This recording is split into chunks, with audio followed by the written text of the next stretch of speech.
Estamos de nuevo con ustedes en este día especial, Día Mundial de la Salud Medioambiental. Y como hoy, qué coincidencia, cae el Día del Medio Ambiente, de Periodismo y Sociedad. Sí, Medio Ambiente y Sociedad. Con Máximo y con René. Buenos días, muchachos. Buenos días, Licho. Aquí estamos para hablar del tema, ¿verdad?, que siempre está al día, que es de medio ambiente y los recursos naturales. Tú comenzaste con un buen tema, una buena introducción, porque es el Día, ¿verdad?, Mundial de la Salud Ambiental, que a veces no se visualiza, pero que tiene implicaciones en el día a día, en lo que uno hace en el día a día. Tiene que ver con esto, por eso se habla de la salud ambiental. Y yo siempre digo que el problema está relacionado con la parte económica, porque la salud ambiental implica unos gastos que tiene que hacer la gente cuando, por razones de no tener un ambiente sano, le produce, bueno, como los videos que tú pasaste ahí, que implicaban gastos económicos, por asuntos, vamos a decir, enfermedades que son controlables, porque esas se llaman enfermedades ambientales. Y esas enfermedades ambientales tienen un costo en la población que no se calcula mucho porque, bueno, tengo una afección gripal o respiratoria que es provocado por un tema ambiental, o una enfermedad gastro de los intestinos que son provocados por asuntos ambientales. Se suma, a veces no cuestan tanto las medicinas, pero si tú tienes que, bueno, las estadísticas mundiales dicen que aproximadamente el 33% de las enfermedades son ambientales. Son de origen ambiental. Son de origen ambiental. Entonces, si tú calculas que de 10, 11, 12 millones que podemos estar manejando en este país, 3 o 4 millones tienen que gastar, aunque sea 200 pesos o 500 pesos al año, vamos a decir. Al año. Vamos a poner oye, es un dineral, realmente, que por no usar las medidas preventivas, porque si tú usas medidas preventivas reduce enormemente esos gastos en la salud ambiental. Además, la salud ambiental, las enfermedades que te va provocando pueden ser acumulativas con el tiempo. Tú puedes tener y acortarte la vida o crearte una enfermedad mayor. Entonces, el caso auditivo, sí. El ruido, el exceso de ruido. En esta ciudad de Santo Domingo, uno de los peores, y en las provincias, contaminación ambiental, es los altos niveles de ruido, por diferentes causas. Los decibeles muy altos que sobrepasan lo que soporta el oído humano. Sí. Y ese es uno de los principales problemas de la salud que provoca la salud ambiental. Y no solo los altos niveles, los altos decibeles, sino también cuando tú lo haces en la hora en que cada quien tiene que conciliar el sueño. Porque eso varía. Está perturbando el sueño y la falta de sueño. Por eso la normativa de ruido establecen cuáles son los decibeles en horas diurnas y en horas nocturnas. Tienen que ser diferentes. En horas nocturnas los decibeles son más bajos, tienen permitidos. No, y por zonas. Una zona residencial tiene se aceptan unos decibeles menores, son menores que en una zona industrial. Y en el mismo proceso industrial tú ves que los trabajadores con la maquinaria tienen que usar la protección de los oídos para que el ruido no le haga. El tipo de protección personal. Son enfermedades que se van a acumular. Poco a poco el ruido alto te va creando un problema auditivo y que a veces son incurables o te permanecen durante toda la vida. Entonces, hay muchos de estos asuntos de las enfermedades de salud ambiental que son preventivas y se sabe que se pueden controlar. El problema es que hay que tomar decisiones. El asunto de nosotros tener unas vías públicas con tantos motores, con tantos carros circulando, los motores, así como tú ves, aquí que yo creo que deben estar circulando más de 3 millones de motores. Hay muchos, no sé, y en las condiciones le quitan el muffler muchas veces para que haga más ruido. Eso van expeliendo esos gases. Nosotros deberíamos ya tener monitoreo de la ciudad desde el punto de vista de las emisiones que vienen de los contaminantes, para saber cómo podemos regular en algún momento la movilidad de vehículos. deberíamos saber, aquí todavía nosotros no sabemos. Para controlar la emisión de dióxido de carbono que ellos provocan. Sí, todo lo que emite el vehículo, los NOx, todos estos contaminantes que emiten los vehículos por la forma, ¿verdad?, que eso es inevitable, pero si tú tienes muchos vehículos en una zona pasando, tú vas a tener mayor contaminación. Entonces tú puedes, en muchos países ya organizados, en ciudades como en Ciudad México, en Santiago de Chile, que son altamente contaminadas, hay regulaciones de los vehículos, que inclusive te eliminan el tránsito de vehículos en determinadas horas, o tú no puedes usar tu vehículo en determinados días. Los regulan. Los regulan porque aumenta mucho el nivel de contaminación. Inclusive en la calle se ven que dice que está en rojo, el monóxido, todo está en rojo, y todos los vehículos por las altas concentraciones. Sí. Y entonces, todo eso nosotros tenemos que llegar en algún momento, porque esta ciudad sigue creciendo a nivel de la... Ahora, René, lo que yo no entiendo es por qué todavía a este nivel, que nosotros estamos con el desarrollo del Ministerio de Medio Ambiente de más de 24 años ya en función, no tenemos estaciones fijas de medición de emisiones.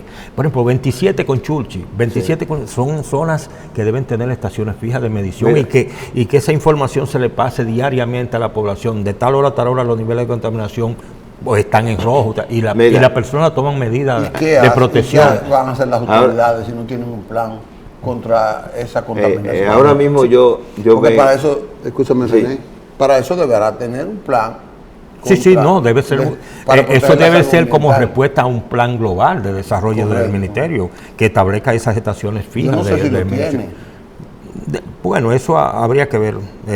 Mira, por ejemplo, yo ahora mismo que estoy, 4 o 5 kilómetros de acá, que debería ser un tránsito quizás 15 minutos, ¿verdad?, lento. Yo duré casi una hora. Entonces tú te pones a ver, cuando se para todos esos vehículos juntos, gente caminando que va para los trabajos, respira todo eso que los vehículos están emitiendo. No, y todas las casas, entonces si no hay movilidad de los vehículos, porque todo eso hay que buscarle la vuelta al tránsito realmente en nuestro país, porque son enfermedades que tú no te das cuenta que en el día a día te van envenenando poco a poco, y tú tienes que tomarte de esas pastillas para respirar y sentirte bien, que no cuesta mucho aparentemente, pero cuando tú te tomas 5 días una pastilla, tú estás acumulando un costo, y cuando tú lo multiplicas por 3 o 4 millones, es un dineral. Pero si te recuperara la salud o te detuviera el foco de contaminación, el gasto fuera aceptable. Ahora, René, históricamente, cuando hablamos de contaminación y de salud ambiental, siempre se ha dicho que hay dos extremos, ¿verdad?, que producen esa contaminación. Tanto el desarrollo como la pobreza. La pobreza está considerado uno de las causas fundamentales del medio ambiente, de deterioro del medio ambiente. Las poblaciones que son pobres viven en zonas vulnerables, sin acceso a los servicios, sin disposición de residuos sólidos, y produce un tipo de contaminación. Mientras que en los países desarrollados producen otro tipo de contaminación por las grandes emisiones del desarrollo industrial y todo eso, que eso es lo que tiene que armonizar el medio ambiente, y en todos los foros internacionales lo que se busca cómo mejorar el equilibrio, pero en países como el nuestro, uno de los factores fundamentales es la disminución de la pobreza, pues tenemos grandes sectores marginados viviendo en zonas vulnerables que ellos mismos, por no tener los servicios básicos, causan contaminación. Es que donde tú no tienes, por ejemplo, agua potable adecuada, y eso es parte de la pobreza, no tiene el manejo de los residuos sólidos adecuados, todo eso es problema de contaminación, porque a veces la gente se hace resistente, ¿verdad?, a estos procesos, pero la gente vive como... Porque las condiciones materiales no le permiten. No le permiten más, entonces ahí el Estado juega un papel fundamental en mejorar esas condiciones. Yo creo que una de las cosas buenas que ha ido pasando en la ciudad, eso que tú explicabas en una de estos jueves, que hablaba de los parques que se están haciendo. Hay que tener áreas abiertas.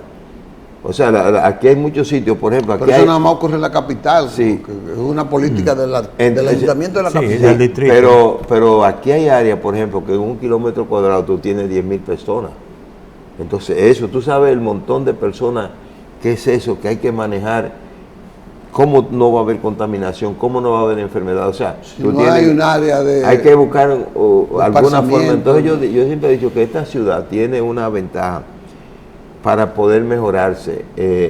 Es que nosotros tenemos muchas áreas cerca de aquí que eran terrenos del CEA, zonas cañeras, que deberían aquí ya, en vez de estarse la densidad aumentando en determinadas zonas, tratando de crear sitios cercanos a la ciudad y mejorar el tránsito para que la gente venga a trabajar a la ciudad, como ya en algunas ciudades se hace. O sea, ya la densidad poblacional de aquí es tan alta en determinadas zonas que no debería permitir. Cada vez tú ves que aquí se está construyendo y construyendo sin un análisis, pensando en el volumen de personas que se están moviendo. Eso aumenta la contaminación y eso es salud ambiental. Si tú no creas eso y los espacios, aquí hay que proyectar hacia dónde vamos con la población actual que tenemos, que son más de 3 millones, por ejemplo, aquí en la ciudad. Cuando vayamos a llegar a 5 millones, de donde quizás en 10 años estamos en 5 millones, ¿dónde van a esa gente si lo acumulamos todo acá? ¿Qué va a pasar? Hay estudios y hay proyecciones y hay modelos que se hacen para uno determinar eso. Entonces, tú tienes que saber hacia dónde mueve la ciudad.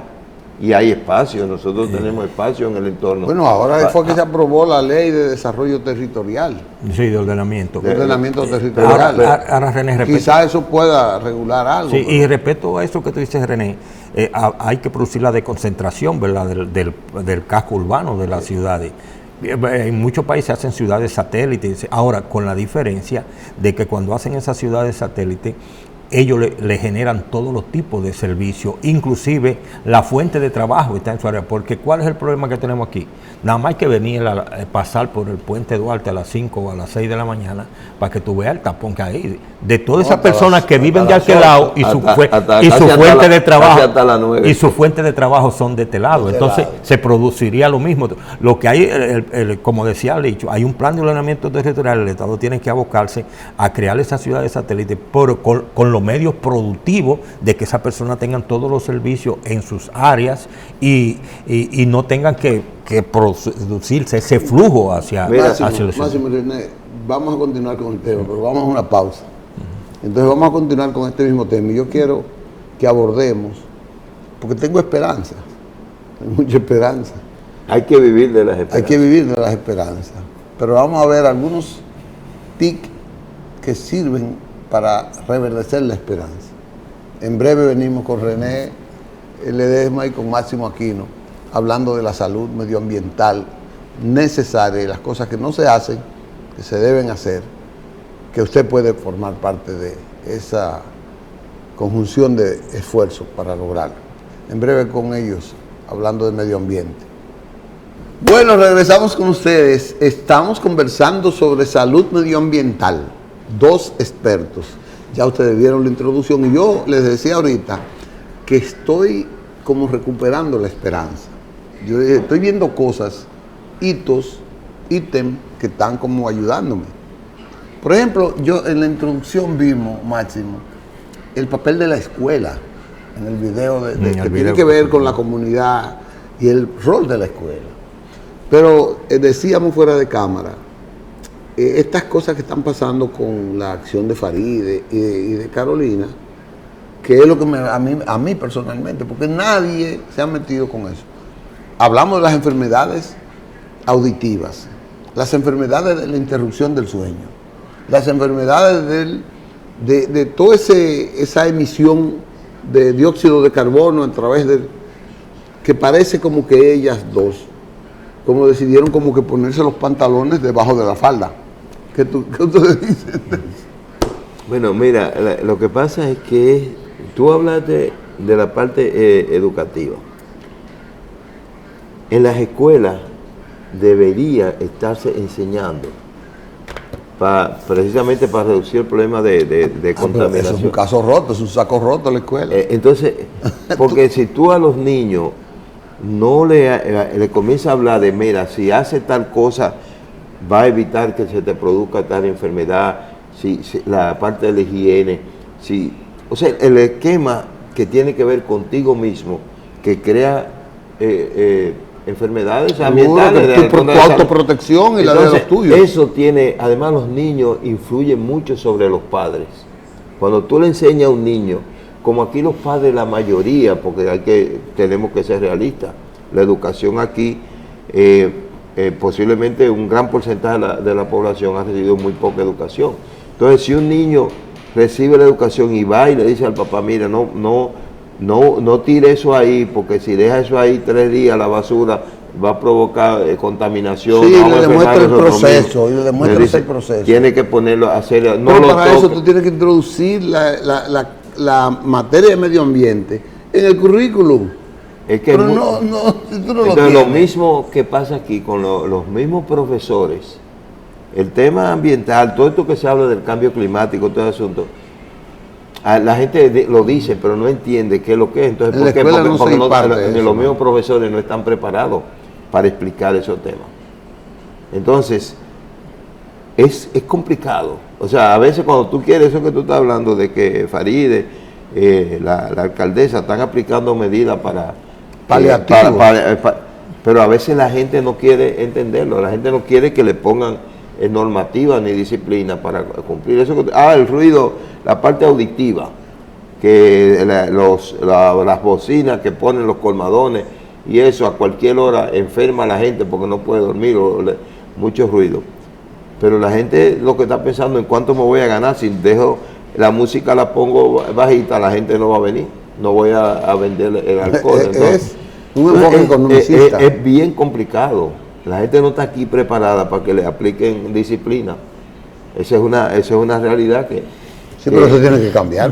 Indudablemente, pero que tiene que hacerse. O sea, las reglas hay que cumplirlas, las normas hay que cumplirlas, porque si no las leyes no sirven de nada. Sí, Máximo, claro. Ahorita decía, Máximo, te voy a interrumpir porque yo sé que tú tienes tu idea o que la quieres expresar, pero tú decías más o menos del monitoreo, por ejemplo, pusiste la 27 con Churchill, la Abraham Lincoln con 27.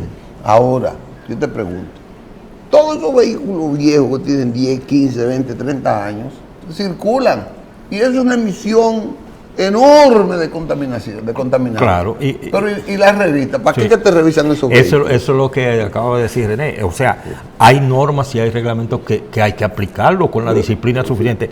Antes tú te recuerdas, dicho, que uno tenía que ir a un sitio y le pasaban revista al vehículo. Enciéndeme la luz, enciende el vehículo a ver el mofle, y luego era que te daban la revista, que tú tenías que pegarla inclusive, y los agentes te pedían la revista. Y con eso te daban pero la eso placa. Se ha perdido, y hay cualquier vehículo con todas las emisiones que ya está fuera de tiempo circulando en la ciudad, y ese es un problema que hay que corregir, y no se está haciendo, no se están aplicando las normativas. Yo creo que el problema este país muchas veces dice, hay que hacer una ley de esto. Yo creo que este es un país de los que más leyes, reglamentos y normativas tiene. Lo que hay es que aplicarla. Oye, Máximo, de la parte de auditiva, de los ruidos y claro. Eso, Medio Ambiente tiró, cuando comenzó en el 2000, tiró las regulaciones, ¿verdad?, para ruido, o sea, las normativas para ruido.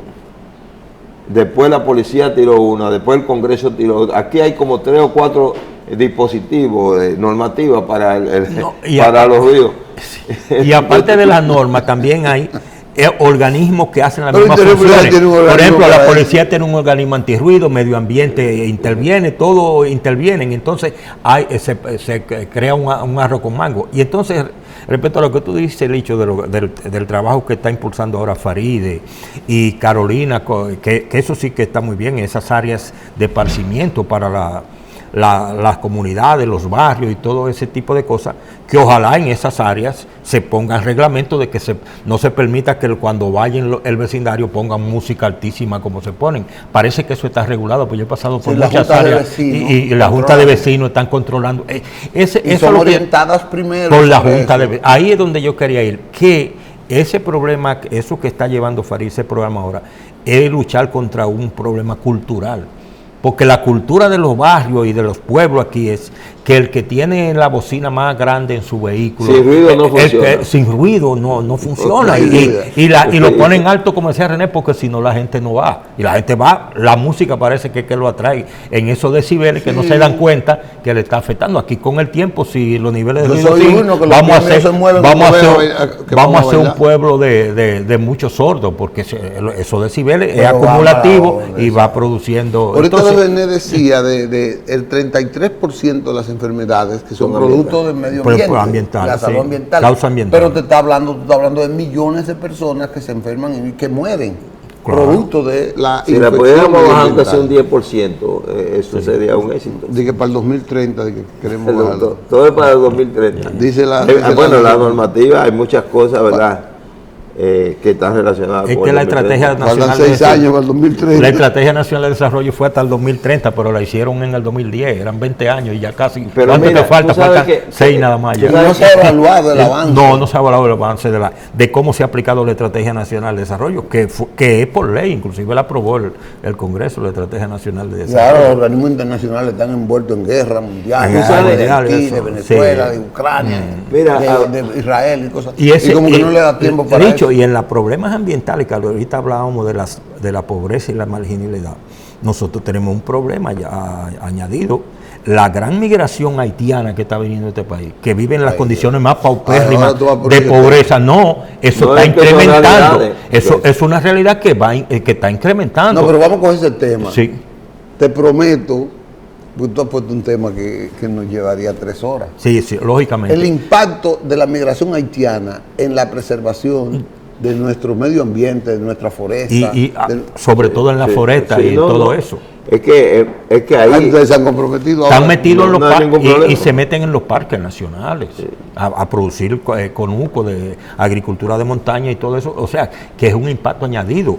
Bueno, el presidente de Naciones Unidas dijo ayer que va a tomar medidas drásticas si los organismos internacionales no aportan y que se haga lo que tenga que hacerse con el pueblo vecino, ¿verdad? Realmente, mira, eso que yo recuerdo cuando yo enseñaba el manejo de recursos naturales, que había unas de las láminas de la discusión era la pobreza y el medio ambiente. O sea, indudablemente que las zonas marginales, los más pobres, tienen mayor contaminación, mayores problemas de salud ambiental. Realmente, pero es una contradicción, René, porque hace 30 años la pobreza era mayor. Nosotros teníamos la mayor cantidad de ríos. Los afluentes de nuestros ríos, eso era, por eso había el deseo de construir presas. Sí, la pobreza. Pero ahora tenemos desarrollo. La pobreza la pobreza era mayor, dicho, pero la población era mucho menor también. Sí, era menor. La presión que ejerce el crecimiento poblacional. Estaba distribuido también. Tú tenías hace 30, 40 años atrás, el 65% de la población era rural y el 35% era urbana. Ahora es inverso. Ahora nosotros tenemos 65% aquí en la ciudad, aunque sea metido debajo del río, o sea, la gente... Y es una tendencia mundial, entonces, a nivel mundial. Entonces ahora tú tienes posiblemente menos contaminación en las zonas rurales, aunque estén más pobres, que aquí en la ciudad. Porque realmente aquí hay unas pobrezas de zonas marginales donde hay áreas donde en 1 kilómetro cuadrado hay 10.000 habitantes, o sea que están prácticamente uno encima de otro. Los ríos contaminados, o sea, toda esa contaminación, porque tú dices, bueno, ha disminuido el caudal, pero lo que ha aumentado es la contaminación también. Entonces, en las zonas rurales posiblemente haya menos problemas de salud ambiental, vamos a decirle así, por asunto de contaminación, que en las ciudades, porque en las ciudades nosotros tenemos por lo menos el 65% de la población en las grandes ciudades. Ahí es que está la gran contaminación. No, y Licho, en esa época... Porque ahí la gran demanda. En esa época que tú dices, Licho, no habían tantas migraciones del campo a la ciudad. Sí, las poblaciones se mantenían en sus pueblos. Era menor. Y mira, Licho, no hay duda que uno de los grandes problemas que está presentando el mundo sobre la salubridad y la sanidad ambiental son las migraciones. Mira, yo hacía mucho con iba a Nueva York y fui hace como un año Y ya hay que ver cómo está la ciudad de Nueva York. Con indigentes durmiendo en la calle. En Times Square, que uno iba siempre hacia basura por donde quiera. Invivible está Nueva York. Y un raterío. Y eso, tú lo ves los ratones que te cruzan la y eso es producido por las migraciones que están ocurriendo a nivel mundial. Porque esto es como los problemas de migración es un problema mundial a nivel mundial. Sí, la marginalidad de esa gente que donde quiere. Y entonces, bueno, la situación mundial está difícil. Mira, y eso no es caso así. Yo estuve leyendo en estos días el caso de la zona amazónica. Me encontré con el caso de la zona boscosa de Brasil. Dice que el 26% de la zona boscosa de Brasil, que es quizá la mayor de la Amazonas, ha deteriorado porque criminalmente la han quemado, la han talado, y eso es grave. Y la explotación forestal. La explotación forestal y el desarrollo urbanístico. Sí, esa es una realidad, ese es uno de los problemas mundiales que hay, que inclusive el Amazonas es la cuenca, ¿verdad?, más importante del planeta. Es donde, y la mayor reserva forestal del planeta. Exactamente. Entonces, sí, pero eso está de caída. No lo están diciendo. Decía, esa lectura que yo tuve, no solo es Brasil, la parte que tiene que ver con Ecuador, con toda la Amazonía, del oeste, también tiene un avasallamiento. Eso es así. Es que todos esos países que están en el entorno del Amazonas están afectando. Entonces no va a llevar quien nos trajo, porque entonces viene el cambio climático a cambio de eso. Bueno, sigue. Vamos con un día una clase. Tú estás ofreciendo muchos temas. Un programa para hablar específicamente del cambio climático y qué están haciendo algunos países. Por ejemplo, la Unión Europea está haciendo un trabajo tremendo para reducir los efectos del cambio. Creo que Alemania está encabezando del cambio climático. Están trabajando en 27 países en conjunto, con normas y reglas para tratar de... Y protegiendo la foresta a nivel mundial. O sea, están buscando la eficiencia. Por ejemplo, en la Unión Europea, o sea, todos esos países, Europa no tiene, ¿verdad?, petróleo. Entonces ellos, como no tienen petróleo, por ejemplo, en la parte del sistema energético, el 75% dependía del petróleo. De la quema de petróleo. Ajá. Y cuando vino la guerra entre Ucrania y Rusia, se armó porque entonces no tenían por el transporte de los... Sí, entonces ellos, ¿qué decidieron? Que iban a ser más eficientes con el asunto energético. Y han tomado medidas con el ahorro. Y medidas de científicas, porque están aplicando cosas con los paneles solares, con el hidrógeno, o sea, están produciendo energía de diferentes y la Unión Europea realmente, como dice René, es la que más está luchando contra el cambio climático. Mira, por ejemplo, no solamente a nivel de sus regiones, sino a nivel mundial. Por ejemplo, ahora mismo la Unión Europea acaba de aprobar una resolución. Tú sabes que nosotros somos líderes en exportación de cacao orgánico. Sí. Y la Unión Europea no va a recibir cacao que sea producido en áreas que se hayan deforestado. Que no sea orgánico. Exacto, y si se produce, aunque sea orgánico, en áreas que fueron deforestadas, no lo va a recibir. Tiene medidas como una forma de evitar la deforestación. Por ejemplo, si nosotros queremos exportar cacao hacia la Unión Europea, necesariamente tiene que ser áreas que no hayan sido afectados por la deforestación. Es el pequeño que tenemos que irnos. Bueno, oye, tenemos 3 temas ya. Sí, hoy el plan de nosotros es hablar de la minería hoy. Ni lo tocamos. Ni se tocó. Bueno, gracias René y gracias Máximo. Hemos hecho un excelente programa. Un conversatorio muy bueno sobre la salud ambiental. Y esa visión que tú tuviste que era Día Mundial de Salud Ambiental, yo me había pasado desapercibido. Tú sabes que yo antes de venir, por si acaso ustedes no vienen, yo preparo mi programa. Sí. Señores, nos veremos mañana con un tema cardinal que tiene que ver con esto de la reforma, que es seguridad social. Mañana vamos a hablar bien profundo de eso. Sociedad y seguridad social. Gracias y por su atención y hasta mañana si Dios quiere.